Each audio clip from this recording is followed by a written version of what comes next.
Kenapa? Karena kita bisa menyelesaikan dalam satu slide. Kira-kira solusinya seperti apa? Next.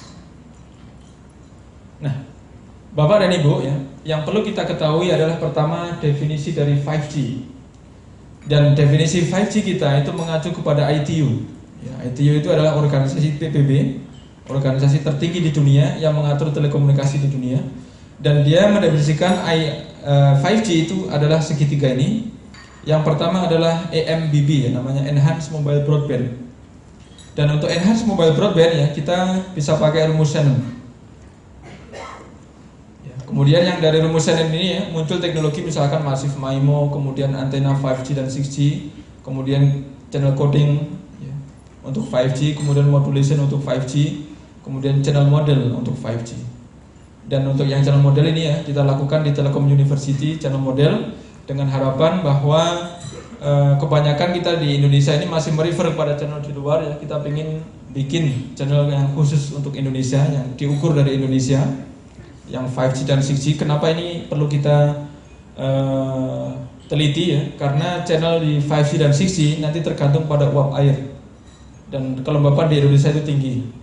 Terus kemudian tergantung pada suhu, kemudian tergantung pada ya otomatis curah hujan juga ya. Kemudian tergantung pada vegetasi. Jadi tumbuh-tumbuhan ya, itu nanti mempengaruhi kualitas dari 5G. Maka ya saya berharap kita yang memiliki kekayaan alam seperti itu ya, kita sendiri yang mengembangkan channel modelingnya. Terus kemudian sisi yang kanan itu adalah ultra reliable and low latency ya. Tadi aplikasinya misalkan untuk remote ya surgery tadi ya. Jadi harus errornya itu harus sangat kecil ya, di bawah 10 pangkat minus 5, atau ada yang menulis di bawah 10 pangkat minus 15. Kemudian low latency berarti kurang dari 1 milisecond. Kemudian yang sebelah kanan ya, ini adalah massive machine type communication. Jadi di mana ya manusia dengan mesin itu menjadi satu ya. Dan dua inilah yang menjadikan 5G itu unik dibandingkan dengan 4G, 3G dan sebagainya. Karena di 4G dan di bawahnya itu tidak ada requirement ini dan ini. Yang ada mereka ada hanya yang di atas. Nah, Bapak dan Ibu ya, terkait dengan massive machine type communication ya, inilah di sini lahir yang namanya IoT. Ya, Internet of Things. Itu lahirnya karena ada massive machine type communication. Dan ciri-cirinya IoT ya, itu jumlahnya itu adalah sangat besar. Jadi IoT itu tidak hanya satu device kemudian connect internet ya, tapi jumlahnya harus besar, makanya disebut masif. Kemudian ada information exchange ya, jadi kita bisa melakukan action terhadap device yang tadi ya berkomunikasi atau mengirimkan. Makanya dengan konsep ini ya, yang dikhawatirkan adalah manusia dengan mesin itu bersaing. Maka kami di Telkom University mengembangkan coding teori baru ya, untuk bisa memprioritaskan manusia dibanding dengan mesin-mesin. Karena manusia kalau bisa jangan error ya, jangan ada error. Tapi kalau mesin nggak apa lah error. Misalkan tempat parkir ya, error dikit misalkan pintunya lagi nggak buka. Ya. Tapi kalau manusia kemudian misalkan ambulan ya, kemudian di sana membawa orang sakit, jangan sampai error. Karena kalau error ya berakibat nanti bisa meninggal dunia. Jadi urusan kita adalah nyawa, maka manusia harus lebih utama daripada mesin. Sehingga yang terjadi di film ini ya, ini adalah film iRobot ya. Itu tidak terjadi ya bahwa robot itu lebih punya mimpi ya, kemudian dia bisa mengalahkan manusia. Next. Nah ini yang kami lakukan ya. Jadi kami menurunkan distribusi baru ya, untuk seandainya kita punya 3 jenis grup ya. Ini grup pertama grup manusia, maka G1R1 grup mesin, G2R2, dan ini grup mesin yang kedua G3R3. Ini distribusi yang kami usulkan untuk membuat dalam satu jaringan manusia lebih utama daripada mesin-mesin. Next. Nah, terus kemudian terkait dengan teknologi IoT ya, di dunia ini ada 4 teknologi IoT. Yang pertama itu menggunakan pure Aloha, itu misalkan Sigfox atau LoRa dengan throughput 0,18 paket per slot. Kemudian teknologi yang kedua ya, itu pakai slotted Aloha, itu misalkan RFID atau Random Access Channel-nya LTE. Kemudian NB-IoT ya, dia pakai slotted Aloha dan throughputnya 0,37 paket per slot. Kenapa ini lebih tinggi daripada ini? Karena kan dia slotted, jadi lebih, kalau satu error ya, maka yang satu slot dengan dia saja yang error. Kalau nggak slot, ya, maka temannya, tetangganya ikut error juga, maka dia lebih turun ya. Kalau Zigbee atau Wi-Fi ya, dia pakai non-slotted CSMA ACA, bisa lebih tinggi lagi ya, karena ada collision avoidance. Jadi konsep di dalam multiple access-nya IoT, kalau ada collision maka dia drop, dia di-delete, dia dibuang. Nah, dengan collision avoidance dia menghindari terjadinya bentrokan atau terjadinya tabrakan, maka akan naik. Kemudian slotted CSMA ACA ya, ini lebih stabil di 0,8 karena slotted. Kemudian yang kami usulkan ya di Telkom University ya, itu adalah coded random access ya, dia memiliki yang jauh lebih tinggi dari keempatnya, 0,9 sampai 3,7 paket per slot. Ini yang kami usulkan untuk teknologi generasi baru di Internet of Things. Dan Bapak Ibu bisa lihat ya, bisa baca di paper kami ini ya. Ini di IEEE Transaction Oktober 2016. Yang misalkan NB-IoT kan 0,37 ya sampai di sini. Tapi yang teknologi kami bisa naik sampai 3,7. Baru kalau lebih dari itu drop. Drop ini ya, inilah yang kami maksud dengan tadi ya teorinya. Jadi memang kalau lebih dari itu maka dia keluar dari teori. Maka langsung drop. Next. Nah, kenapa tadi ya konsep seperti itu bisa kami dapat ya? Karena kami menyelesaikan problem dari konvensional adalah TDMA. Kalau pakai TDMA atau IRQ, Bapak dan Ibu mengalami error maka kirim ulang. Akhirnya ini lambat. Ya. Jadi ini tidak bisa memenuhi requirement dari 5G. Kemudian kalau Bapak dan Ibu pakai CDMA, IDMA atau FDMA, misalkan ada 100 orang atau 100 device transmit pada satu time slot yang sama, ini juga terlalu rakus ini ya.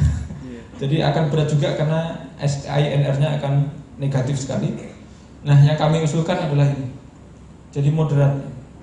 Ini nggak terlalu banyak, juga nggak terlalu sedikit seperti ini.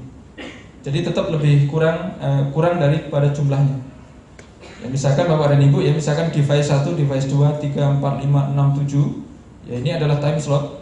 Maka saya bebaskan setiap device itu mengirimkan message-nya atau paketnya itu mau di time slot yang mana terserah.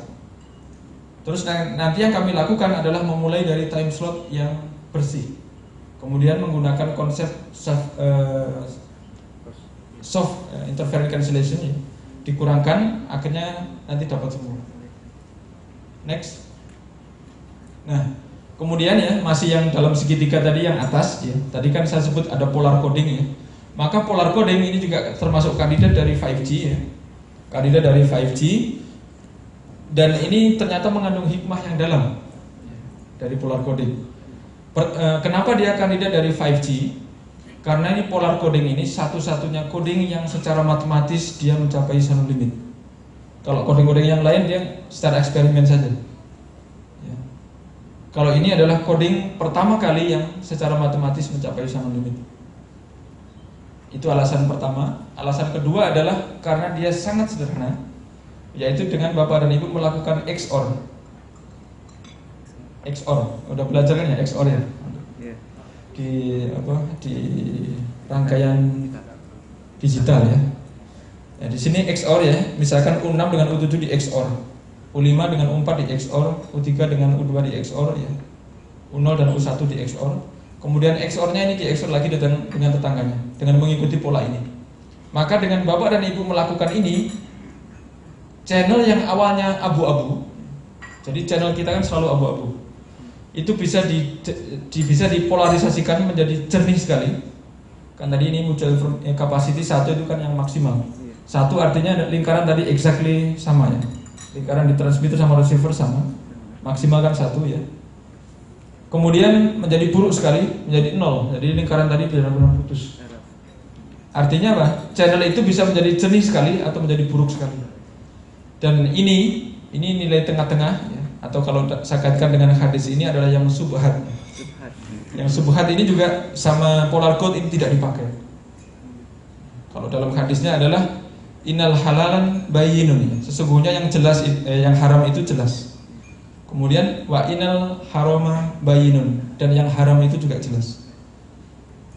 Yang halal jelas, yang haram jelas. Kemudian barang siapa meninggalkan yang subhat, maka dia telah menjaga kehormatannya dan menjaga agamanya. Konsep ini ya dalam polar coding. Ini yang saya maksud tadi ya, hikmah dari 5G ternyata bisa kita terapkan juga untuk kehidupan kita.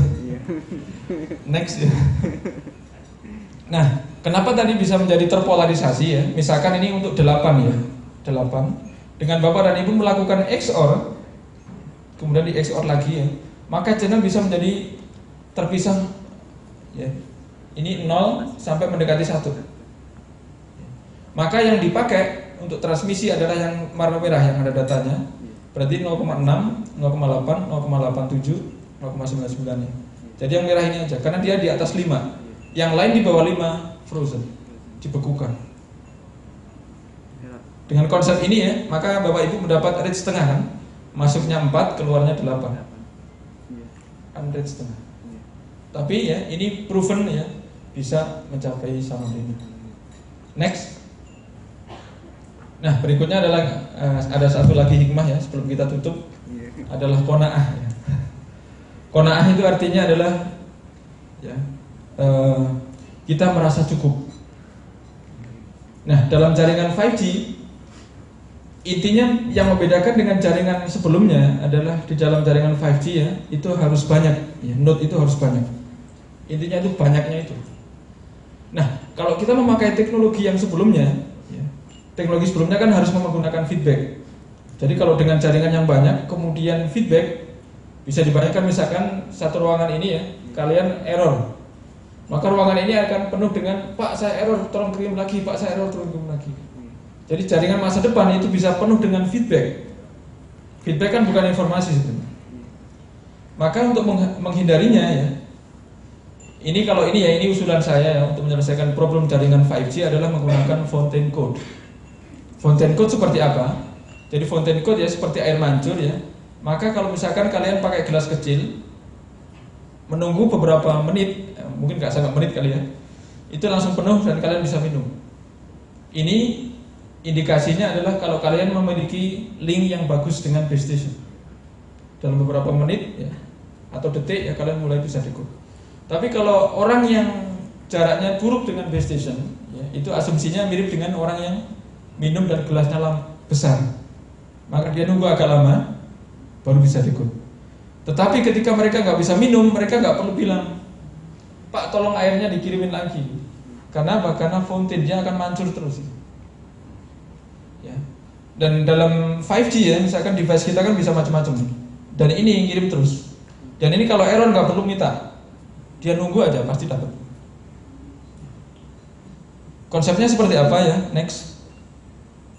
Misalkan seperti ini ya, Bapak dan Ibu terima ya paket 1, 2, 3, dan 4. Kalau misalkan ini cukup, maka Bapak dan Ibu langsung dekode. Kalau nggak cukup, tunggu paket ke-5, ke-6, ke-7, dan 8. Ini yang saya usulkan dalam Raptor Code ya. Next.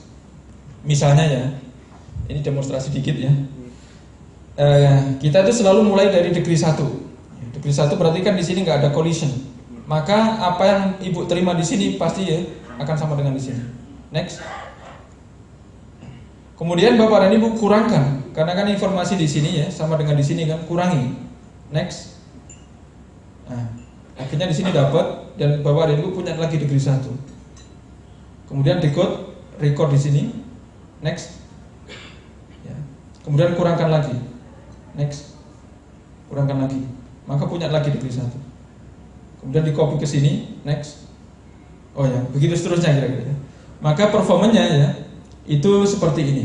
Jadi langsung turun ke bawah. Tapi ini dalam jaringan. Jadi sebenarnya kita nggak bisa bandingkan dengan turbo atau LDPC, karena dalam turbo ini bukan jaringan. Turbo itu dalam satu device. Tapi yang kita maksud Raptor tadi adalah banyaknya jaringan dari ribuan device. Next. Baik, kira-kira begitu ya kita simpulkan ya. Kita telah mempelajari ya hikmah dari pengembangan 5G. Kemudian 5G akan segera datang ya tahun 2020 dengan 3 kriteria. Yang pertama ya, speednya sampai 20 gigabit per second. Kemudian dia harus ultra reliable dan low latency ya, di di bawah 1 milisecond. Kemudian harus massive machine type communication. Jadi device-nya ini harus banyak sekali ya, men-service sangat banyak, dan perbandingan human dengan mesin itu 1:10. Kemudian untuk kita bisa menjadi leader dalam riset yang ilmiah ya, kita harus mengerti ini semuanya ya, filosofi, limitnya, trennya, prinsipal, dilema, histori, kemudian market ya, karena juga harus menghasilkan uang, harus bermanfaat. Dan yang terakhir adalah future solution should combine fixed and mobile broadband technologies. Baik, itu yang bisa saya sampaikan ya, mudah-mudahan bermanfaat. Wassalamualaikum warahmatullahi wabarakatuh.